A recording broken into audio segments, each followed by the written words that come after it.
Ça te sort d'où? Que si tu as 30 ans, tu dois avoir 4 enfants.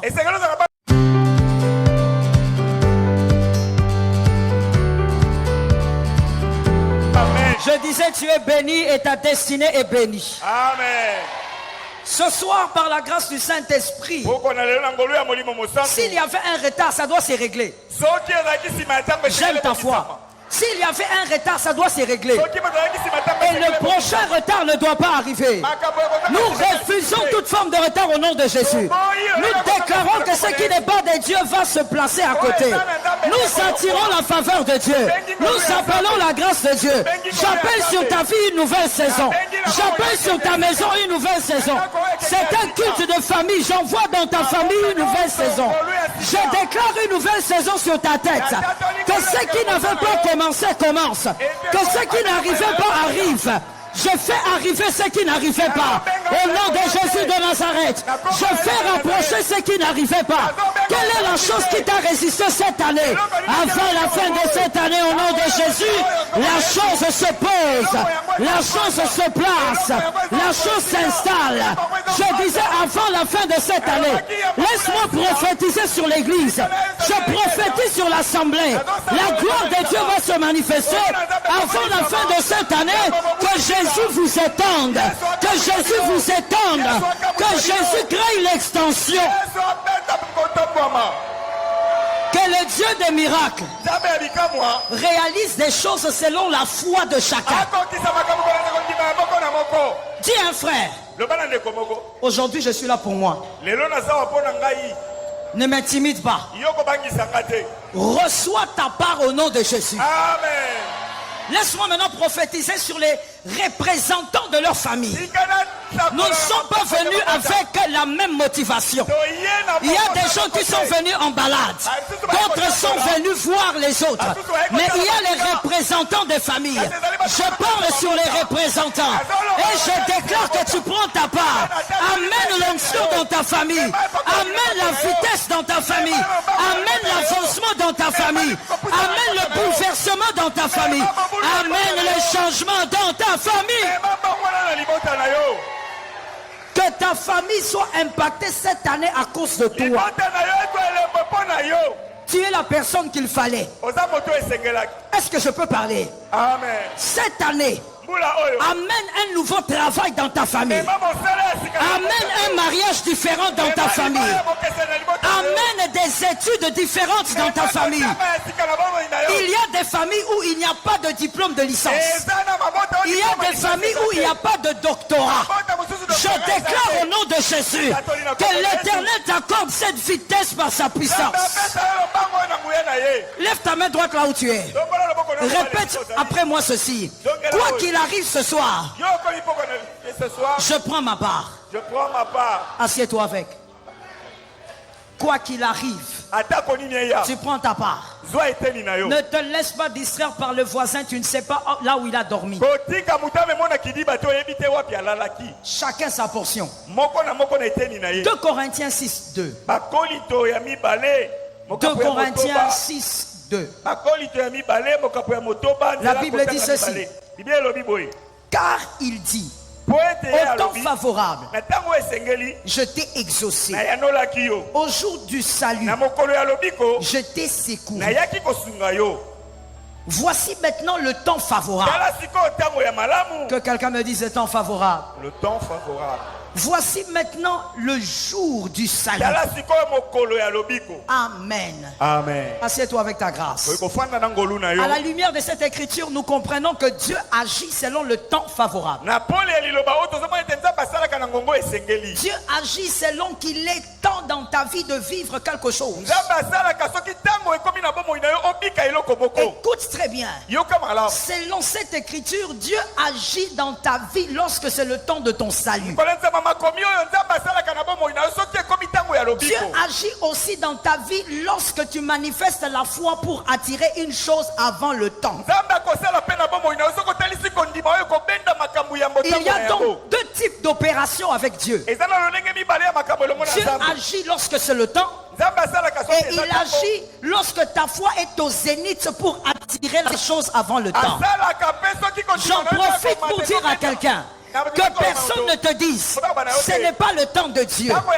Tu dois attendre 2024. Dieu est capable d'honorer ta foi d'aujourd'hui si tu la présentes aujourd'hui. La parole de Dieu nous montre cela dans Matthieu 15, 27. Matthieu 15, 27. La femme dit, je veux la guérison pour mon enfant. Mais Jésus dit, non, tu n'as pas compris. Tu ne peux pas recevoir ce que tu demandes. Parce que ce n'est pas encore le temps pour les petits chiens de manger. On ne donne pas le pain aux chiens. La femme a dit, c'est pas un problème. Même si je suis un petit chien ou une petite chienne, je crois que je peux manger les miettes. Alors que le temps pour les païens n'était pas arrivé, la femme a reçu son miracle. J'ai dit à une personne, alors le système de fonctionnement de Dieu, c'est que Dieu peut te donner une chose lointaine si tu as la foi. Il peut l'attirer vers toi. Et Dieu donne les choses dans le temps. Mais Dieu n'est pas dans le retard. Dans le retard, il n'est pas là. Donc quand quelque chose arrive dans le retard, c'est que ce n'est pas la volonté de Dieu. Pour celui qui a oublié, la thématique est celle-ci: briser l'esprit de retard. Et donc il faut savoir que Dieu, dans la volonté de Dieu, il n'y a pas le fait que tu reçoives les choses en retard. Ce qui est à toi doit se manifester au temps fixé. Lorsqu'une femme arrive à 17 ans, et là je suis allé d'ailleurs trop loin, mais prenons ça comme ça. Lorsqu'une femme atteint 17 ans et qu'elle n'a pas une poitrine prononcée, ça devient un problème. À un certain âge, certaines choses doivent se manifester. Lorsque tu es un homme et déjà à 15-16 ans, tu n'as pas de barbe, tu n'as pas de poils, tu n'es pas velu, mon frère, il y a un problème. Parce que le parcours normal doit se manifester sur toi. Même le corps a reçu une instruction. À chaque fois qu'il est temps, il y a une chose qui doit se manifester. Je dis à une personne que ta vie commence à fonctionner comme le corps humain. À chaque fois qu'il sera temps, sois en train de recevoir ta part. Qu'il n'y ait pas de retard au nom de Jésus. À chaque fois qu'il est temps, ce qui doit se manifester dans le corps de l'homme se manifeste. Il y a des dents qu'on appelle les dents de lait. Pourquoi on appelle les dents de lait? Parce qu'il y a un temps où d'autres dents doivent se manifester. Mon frère, dans ta vie, que personne ne t'enseigne autre chose. Le retard n'est pas le mot de Dieu. Tu ne dois pas vivre de retard nulle part dans ta vie. Que ça soit dans tes finances, pas de retard. Que ça soit dans ta famille, pas de retard. Dans ton travail, pas de retard. Au nom puissant de Jésus. D'ailleurs, je sens quelque chose. Alors je libère ça comme ça. Que ceux qui entendent. Même pour notre nation, je dis pas de retard. Pas de retard. Pas de retard. Nous refusons le retard en ce qui concerne notre nation. Bon, les Congolais ne sont pas venus. Sortez, allez me chercher des Congolais. Parce que quand je parlais de la nation, il y a quelqu'un qui me regardait bizarrement. Je parle du retard. Je dis que même dans notre nation, au nom de Jésus, nous refusons toute forme de retard.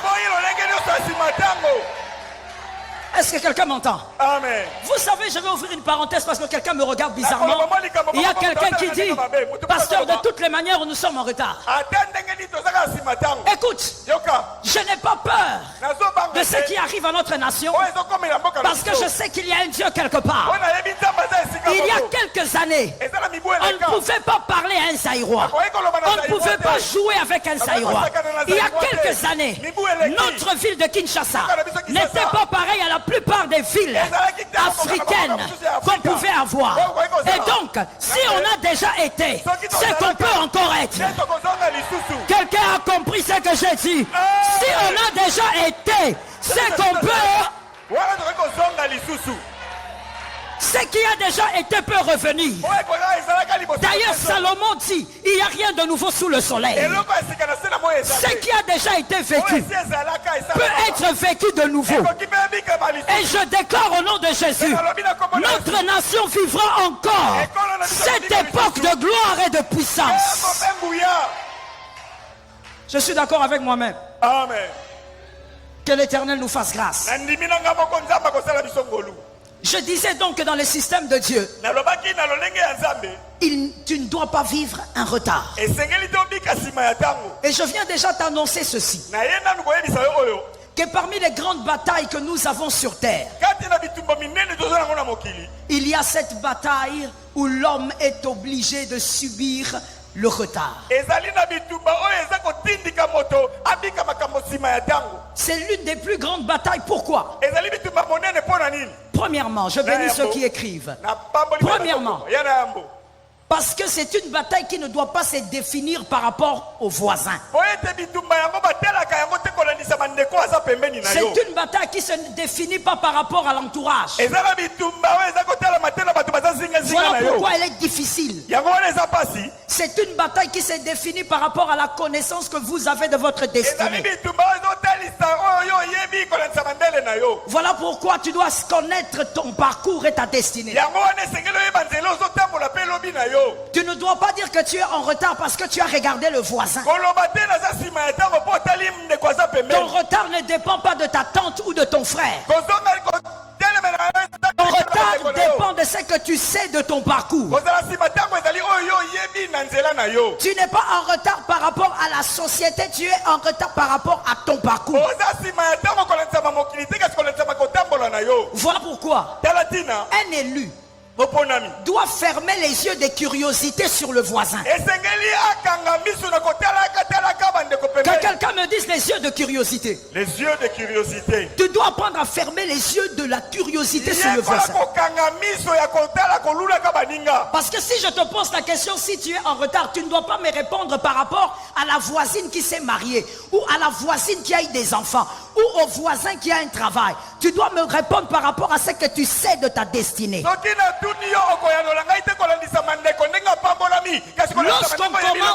Lorsqu'on commence à définir le retard par rapport aux frères et aux sœurs, on est dans l'envie.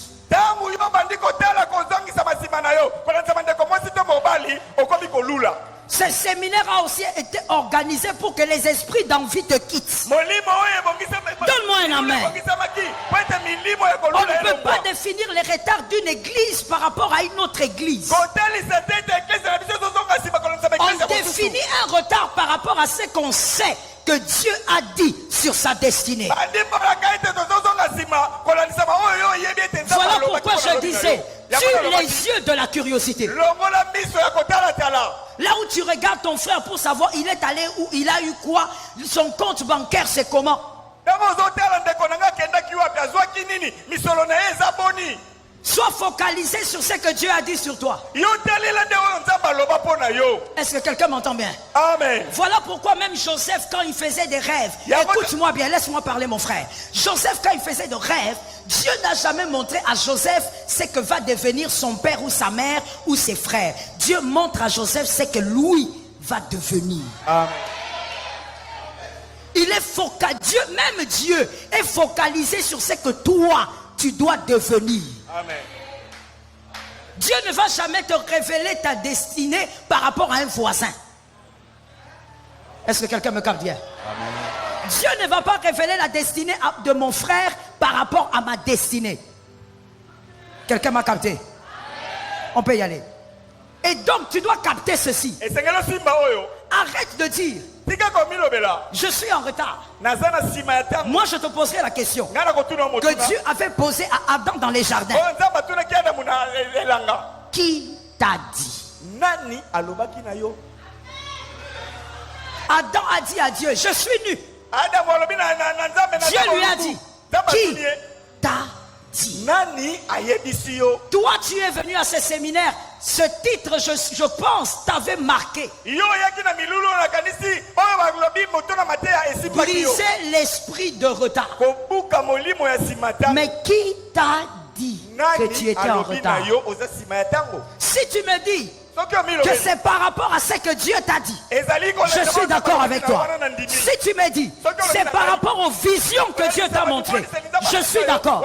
Mais si tu me dis c'est parce que j'ai 30 ans, donne-moi les schémas.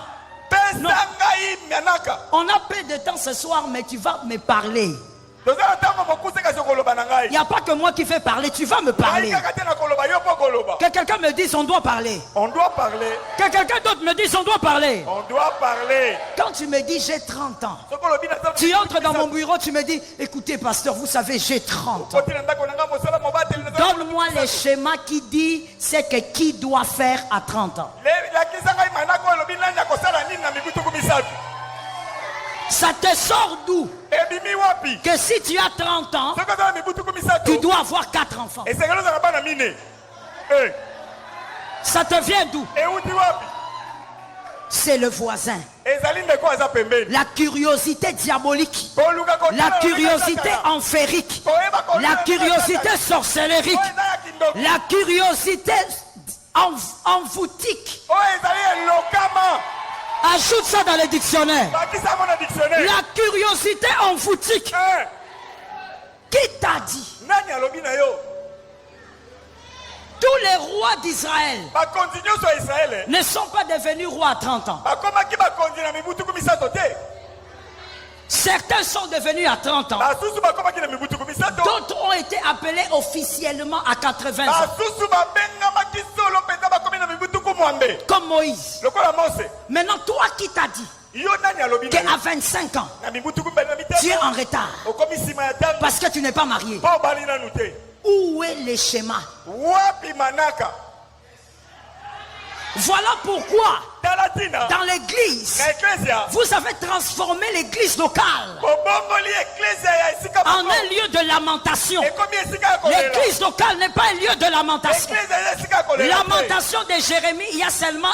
Lamentation de Jérémie, il n'y en a pas 3, 4. Parce que la vie d'un élu ne doit pas être une vie de lamentation. Tu es là à l'église, on pense que tu adores, mais non, tu n'adores pas. Tu as la curiosité diabolique. Alors tu pries, Seigneur, j'ai 32 ans. Seigneur, je vais me marier, je vais me marier, je vais me marier. C'est quoi ton problème? Tu vas te marier selon le temps de ta destinée, selon le temps qui a été fixé. Donne un amen. Ce qui te fait prier, la chose qui te fait prier, ce n'est pas que tu as la révélation de ta destinée. Tu as une curiosité malsaine. Quand tu vois un frère passer avec sa femme et ses 2 enfants, tu commences à regarder comme si tu as envie de les manger. Tu commences à te dire dans ton cœur, si vraiment moi je n'avais pas passé tout mon temps à la permanence, j'aurais aussi eu 2 enfants. Non, moi je vais aussi te dire, si tu n'avais pas aussi passé tout ton temps à la permanence, tu serais un brigand. Cet amen là est pourri, donne-moi un amen. Non, tous les temps, on était seulement à la chorale, tous les temps, à la chorale. Le pasteur Béni nous a pris tous les temps. Si je n'étais pas à la chorale tous les temps, je serais loin. Oui, tu serais loin. Parce que sur tous les réseaux, on allait te connaître comme étant le plus grand brigand, le plus grand meurtrier. Tu ne vois pas ce que l'église a fait de toi. Tu es en retard. Par rapport à